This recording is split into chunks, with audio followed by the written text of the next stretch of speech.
Bienvenue à la chaîne Loi Divine. Aujourd'hui au programme, on va essayer d'entrer dans le livre qui s'appelle Mishpete Israël, qui a été écrit comme c'est marqué ici par des rabbanim, des dayanim, des juges rabbiniques, des moré tzedek, des enseignants de la loi quand on a une question concernant la loi juive. Chashuvim, des gens importants, des gens compétents. Que la plupart se trouvent à Bnei Brak, qui ont sorti ce livre-là dans l'anonymité, et ils vont expliquer à l'intérieur du livre pourquoi ils l'ont sorti dans l'anonymat.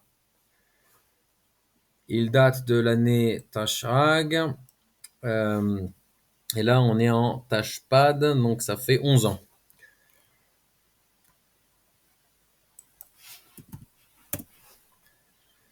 Voilà, alors au début, ils expliquent un petit peu que ce livre-là, il n'a pas sorti... il n'a pas été sorti de la Manche comme ça, comme un tour de magie, d'accord, comme un tour de passe-passe. C'est le fruit d'années de travail de plusieurs rabbanim, de plusieurs dayanim et de plusieurs moré tzedek qui ont travaillé dur afin de sortir ce livre. Je vais vous demander une petite pause, je dois me brancher.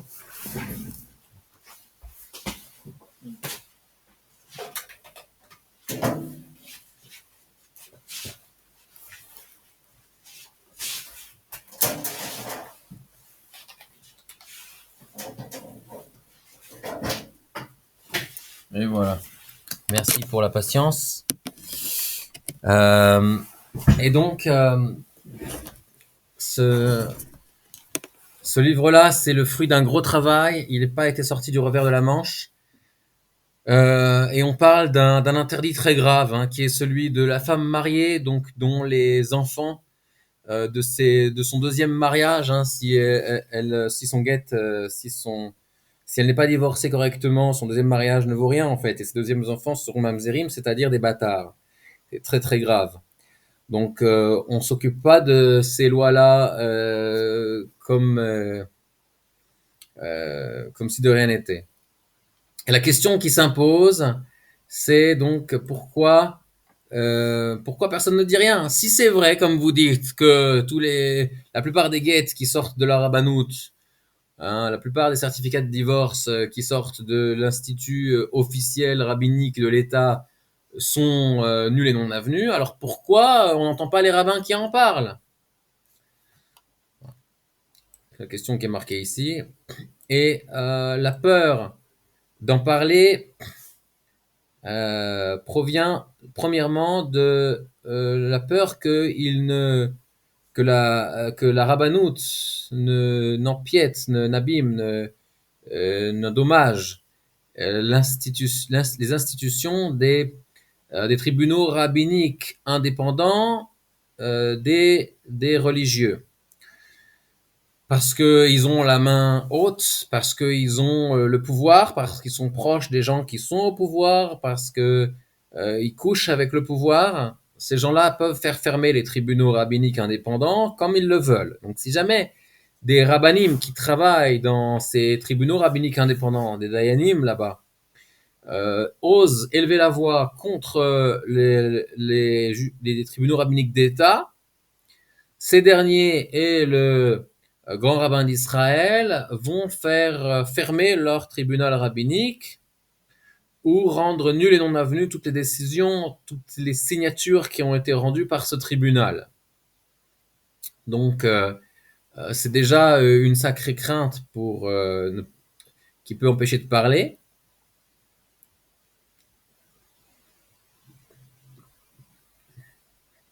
Deuxièmement, tous ceux qui vont essayer de s'opposer de façon publique à l'institution rabbinique d'État va se retrouver la cible de punitions dures.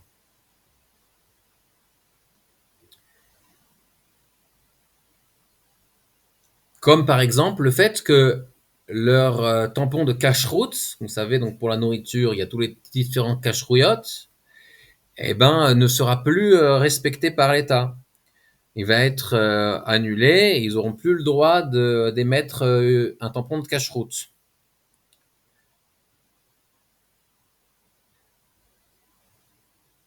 Et ils vont les empêcher de faire euh, l'abattage de bêtes rituel, comme on dit chez nous.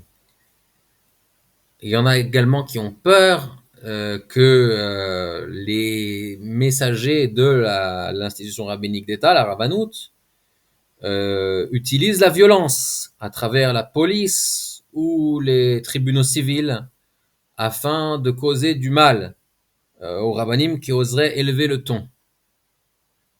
Et quatrièmement, les grands en Torah et leurs proches, euh, les grands en Torah, certains ont des proches qui sont dayanim dans ces institutions rabbiniques et ça pourrait leur causer des problèmes familiaux si jamais ils élevaient le ton contre ces institutions rabbiniques. Et également, ils ont, ils ont également la crainte que si jamais ils parlent contre les tribunaux rabbiniques alors que des gens de leur propre famille sont là-bas, les gens leur disent mais corrige ta famille avant de nous dire à nous. Hein.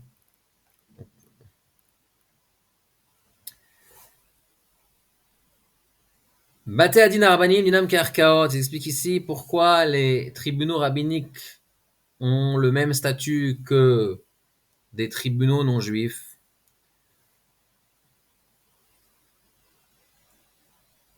Euh, et ça, c'est un interdit que tout le monde connaît, l'interdit d'aller se faire juger aux tribunaux non juifs. Même si quelqu'un n'a pas étudié la Torah, tout le monde connaît cet interdit.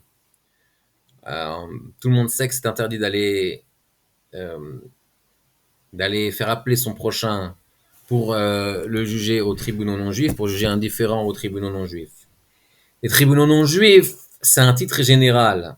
Ça ne veut pas dire que c'est spécifiquement à des tribunaux qui sont gérés par des gens qui ne sont pas juifs. Même des tribunaux qui sont gérés par des juifs, s'ils ne sont pas conformes aux lois de la Torah, sont considérés comme des tribunaux non juifs par rapport à cette loi-là. Et donc, tout ce qui s'ensuit, l'interdit grave, le fait de devoir rendre le dommage qui a été causé avant de pouvoir être jugé dans les tribunaux juifs, le fait qu'on ne croit plus la personne devant un tribunal juif qui a été appelé son prochain au tribunal non juif, etc. Il faut aussi savoir que la rabbanout se fait dicter sa conduite.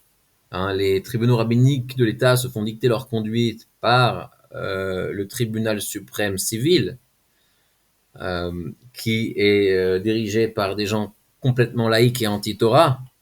Et c'est eux qui décident dans quelles limites et dans quelles contraintes les tribunaux rabbiniques doivent agir. Et on peut également faire appel des décisions des tribunaux rabbiniques d'État aux tribunaux civils.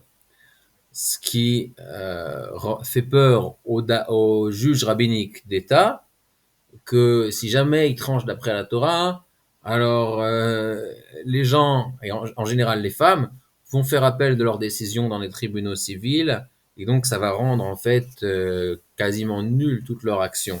Donc c'est pourquoi ils vont essayer de se coller aux décisions des tribunaux civils, afin qu'il n'y ait pas vraiment la possibilité de faire appel de leurs décisions dans les tribunaux civils. Et donc en cela, ils vont annuler en fait leur qualité de tribunal rabbinique et ils vont devenir en fait une espèce d'ombre, de pâle copie du tribunal civil.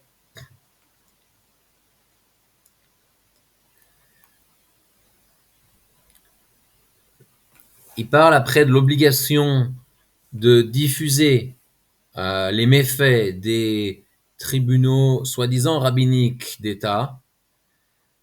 Et au nom de plusieurs mitzvot, il amène notamment l'interdit de comment on dit en français l'otamod al damrecha, de ne pas se tenir de ne pas être inactif lorsqu'on voit son prochain se faire prendre des dommages, hein, et qu'on peut le défendre. Et également la mitzvah de Ve'eftal ha'ragramocha, tu aimeras ton prochain comme toi-même.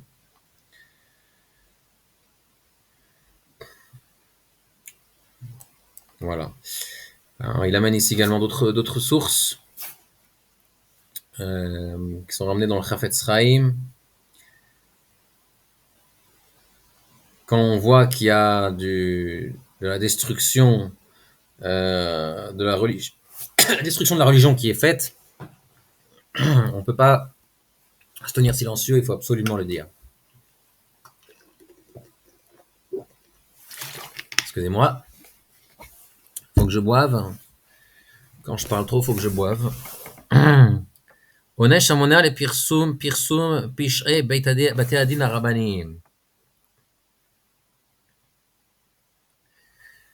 Et ici, il dit que celui en fait qui va empêcher la diffusion des méfaits de la rabbanout, lui au contraire, il va recevoir sa punition des cieux, du tribunal céleste, dans ce monde-ci et dans l'autre, à travers les souffrances qu'il pourra avoir dans sa famille, etc.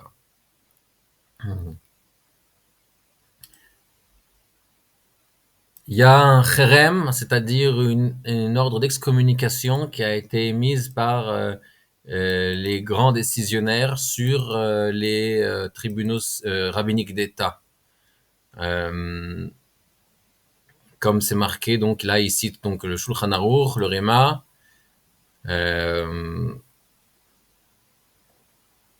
et dans la Hara, vous verrez également dans des responsa, il y a eu des excommunications qui ont été prononcées.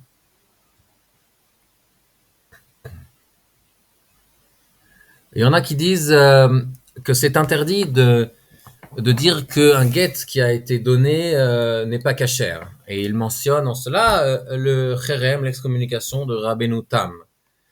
Au contraire, Rabbeinu Tam n'a interdit que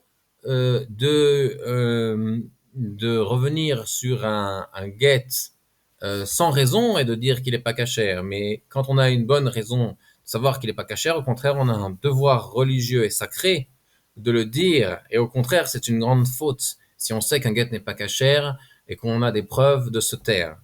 En l'occurrence, lorsqu'il concerne les Bate Adin Rabbanim, on n'a pas besoin de preuves puisqu'il y a une chazaka, une présomption que les guitines qui sont données là-bas sont pas cachères.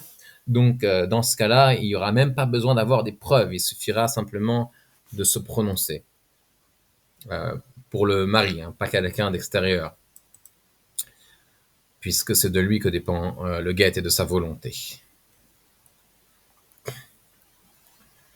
L'objectif du livre, c'est de sauver la famille juive, les enfants, etc. D'empêcher le vol et le pillage des maris et des pères avec tous les méfaits qui sont faits à la rabbanout, et d'empêcher également la transgression d'interdits très graves de la femme mariée et d'avoir des bâtards, et également le problème après de toute la communauté qui risque de marier leurs enfants à des bâtards sans s'en rendre compte et de rendre leur descendance également mamzer.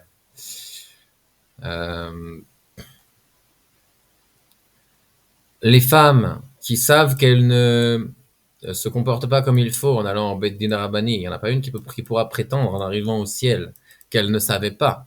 Parce qu'elles savent très bien que c'est pas correct ce qu'elles font. Alors elles ne connaissent pas toutes les lois de Gittin, mais elles savent très bien que ça va à l'encontre de la droiture humaine, ce qu'elles font, et donc elles ne pourront pas prétendre qu'elles ne savaient pas, puisque tout le processus d'aller au Beit Din Rabbani et de forcer le guet, elles savent très bien que ça, c'était pas cachère, et donc sur le fait que le guet n'est pas cachère, elles ne pourront pas prétendre qu'elles ne savaient pas, puisque ce sera plutôt considéré comme Mézid de Karov les Shogeg, quelqu'un qui fait exprès, que c'est considéré presque comme s'il n'avait pas fait exprès, pas le contraire. Ils ont également dit que Bitul Talmud Olazadon, le fait de ne pas étudier et après fauter, c'est considéré comme si on l'avait fait exprès. Et ici, c'est pas qu'elles n'ont pas étudié, mais c'est qu'elles ont voulu se fermer les yeux de toute la gravité de ce qu'elles transgressaient. Je saute beaucoup de choses.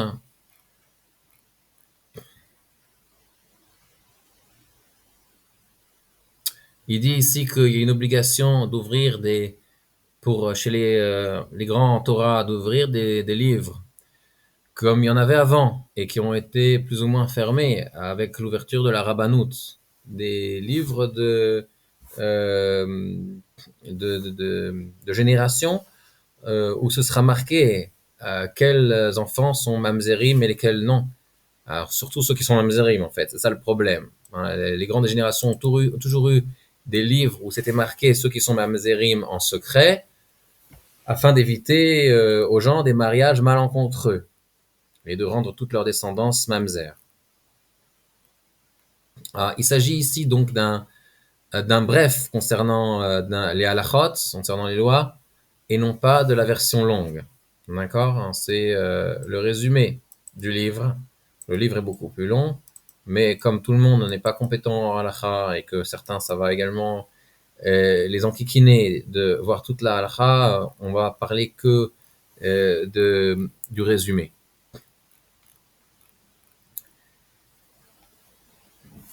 Il ouvre par une petite introduction, encore une fois, sur ceux qui sont mamzer.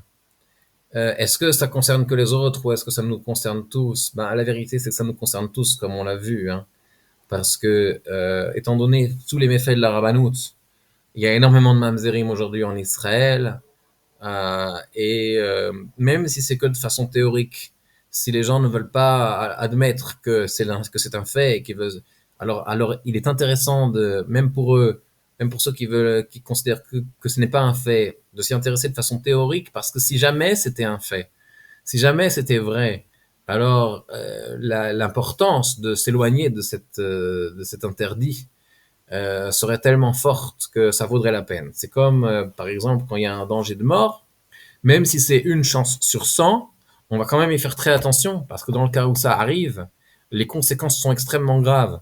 Ici aussi, même si vous voulez dire que c'est dans des cas très très rares que les guettes sont pas saouls, sont nuls et non avenus, euh, il faut également s'y intéresser parce que si jamais ça vous arrive à votre descendance, les conséquences seront tellement graves. Voilà, on rentre dans le premier siman, le premier, comment on dit, chapitre. On va avoir des alinéas ici. Euh, le premier chapitre, get meusé, les get forcés. La halacha, la loi juive, et la réalité dans les batedinim rabbanim. Forcer un homme à donner le get, hein, c'est permis dans certaines circonstances. Dans quelles circonstances? Quand le mariage a été fait en transgressant un interdit. Par exemple, quand un Cohen s'est marié à une femme divorcée, ou quand un Israël, un juif, s'est marié avec un mamzer, ou une mamzeret. Ou quand il y a des défauts physiques, comme celui qui est plein de pustules, etc., et les cas qui sont marqués dans la Mishnah, et qui sont mentionnés dans le Shulchan Aruch, le code de loi juive. Et la raison pour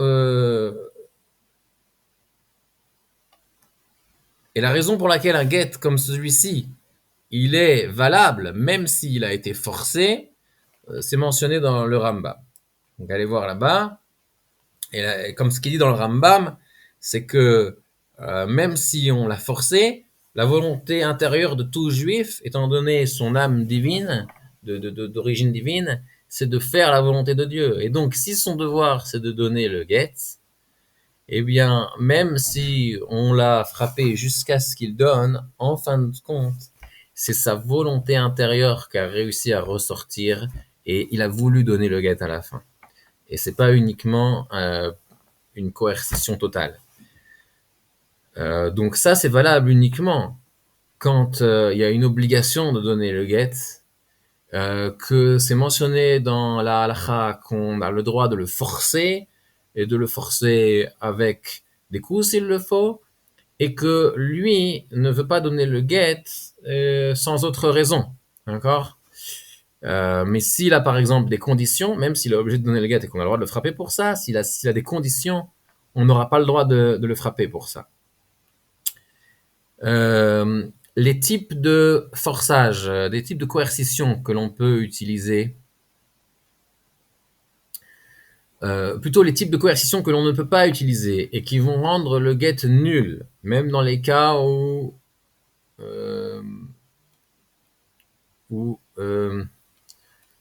non, excusez-moi, dans les cas où on n'a pas le droit de forcer, voici le type de coercition qui vont rendre le get nul.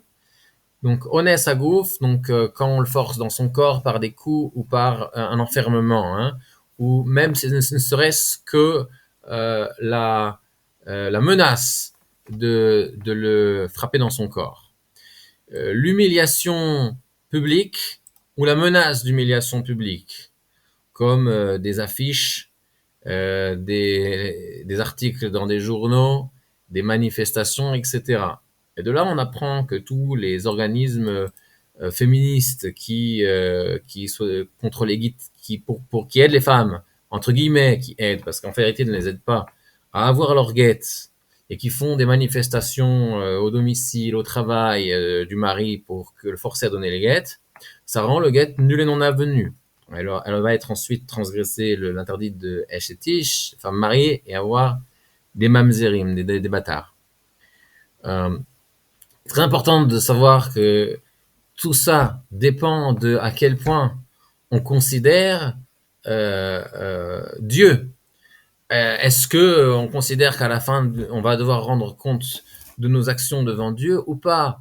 Est-ce qu'on peut tout simplement, ou est-ce que c'est juste un théâtre qu'on fait pour la société et qu'on n'en a rien à faire de ce que Dieu pensera? Ou alors les idiotes qui croient pouvoir tromper Dieu en leur montrant un guet de la rabbanout et croient pouvoir ici tromper Dieu et lui faire croire que le guet est cachère. Dieu sait très bien si le guet est cachère ou s'il n'est pas. Et se marier en tant qu'eshetish, en tant que femme mariée, et aller vivre avec un autre homme, elle peut très bien le faire sans avoir un guet de la rabbanout.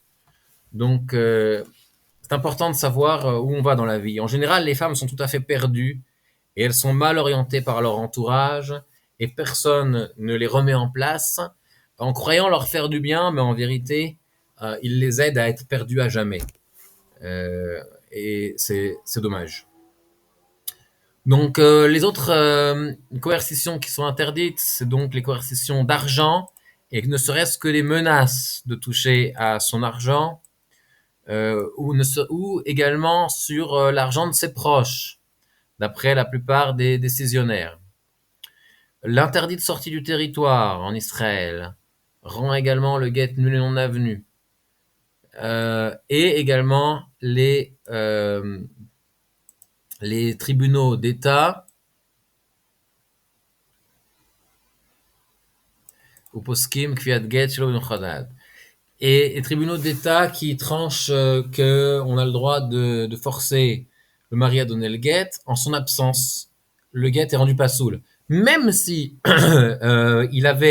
même s'ils avaient raison, que ici la loi c'est qu'effectivement il faut le forcer à donner le guet. Si le jugement a été rendu qu'on peut le forcer en son absence, eh bien ça rend quand même le get nul et non avenu. Et même s'il a dit qu'il veut donner le get au moment de le donner, comme on l'a forcé de façon illégale d'après la Torah, le get est nul et non avenu.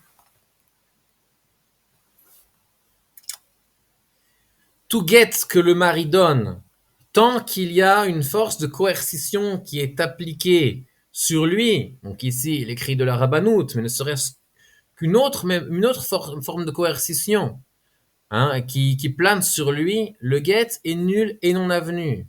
C'est-à-dire que le principe, c'est que le guet ne dépend que de la volonté du mari. Il ne dépend pas d'un tampon des rabbins ou des dayanim. Il ne dépend pas d'un diplôme que rendent les dayanim. Les dayanim sont là pour vérifier justement que toutes les forces de coercition ont été retirées de sur le mari. Et c'est ça qui leur permet de dire que s'il a dit oui, je veux donner le guet et je ne suis pas forcé, qu'effectivement c'était vrai et que le guet est cachère, puisqu'ils ont retiré de lui toutes les forces de coercition qui pourraient être exercées sur lui.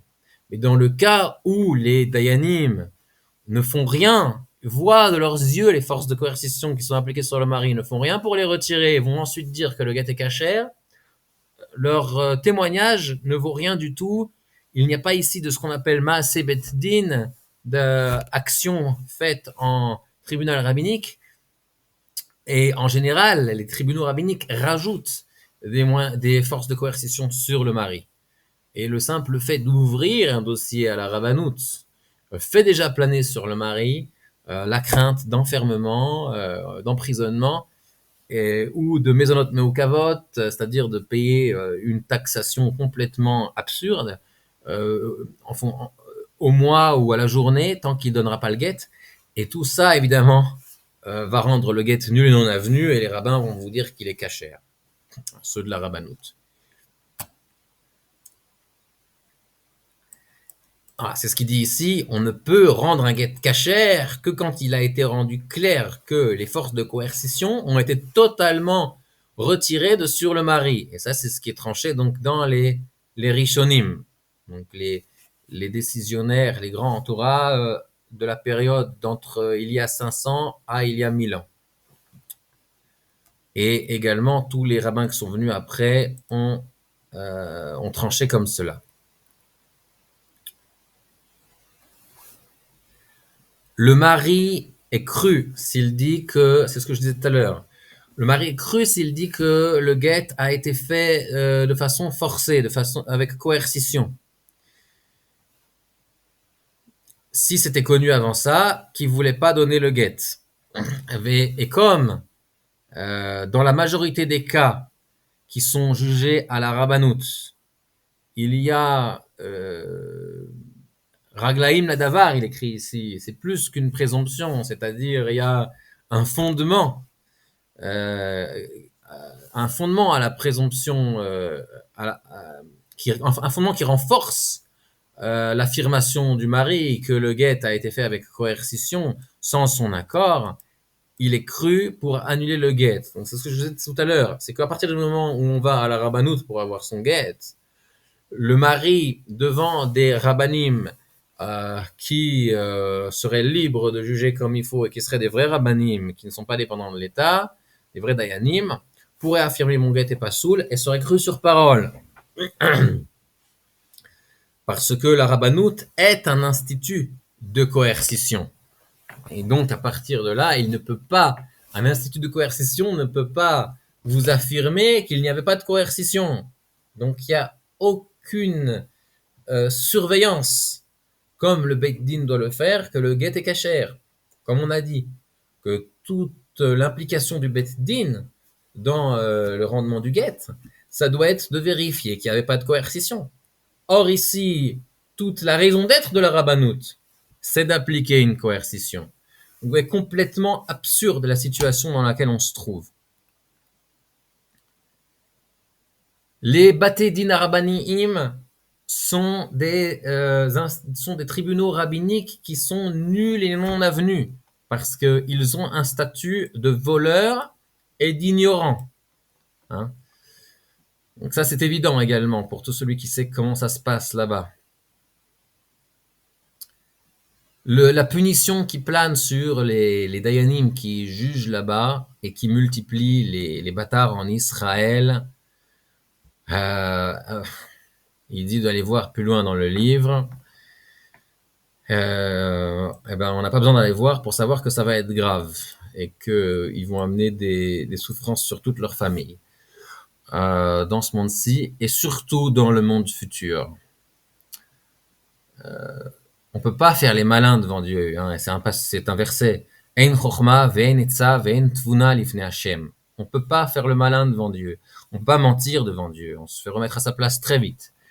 Et pourquoi je dis ça? Il y a des livres qui parlent d'âmes qui sont revenues, qui ont expliqué le jugement qu'ils ont eu après la mort. On peut pas jouer à ça là-bas. Et le jugement au tribunal céleste nous remet en place très rapidement. Et là-bas, l'âme tremble comme une feuille morte.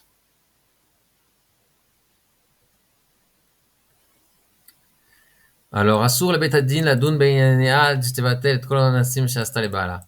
Et oui, le Beit Hadin ne peut pas, ça c'est une halakha hein, du Shulchan Aruch, le fait qu'elle est allée au Erkaot Shel Goïm, aux tribunaux rabbiniques, tribunaux, excusez-moi, qui ne jugent pas d'après la Torah, ça fait qu'on ne peut pas juger tout ce qui la concerne, on ne peut pas essayer de tenir compte de ses plaintes et de ses demandes devant un tribunal rabbinique, tant qu'elle n'a pas annulé toutes les mesures qui ont été prises par elle contre son mari dans les institutions d'État, comme la police, l'assistance sociale, ou le tribunal civil, ou même à la rabbanout elle-même, s'il y a déjà quelque chose qui a été fait.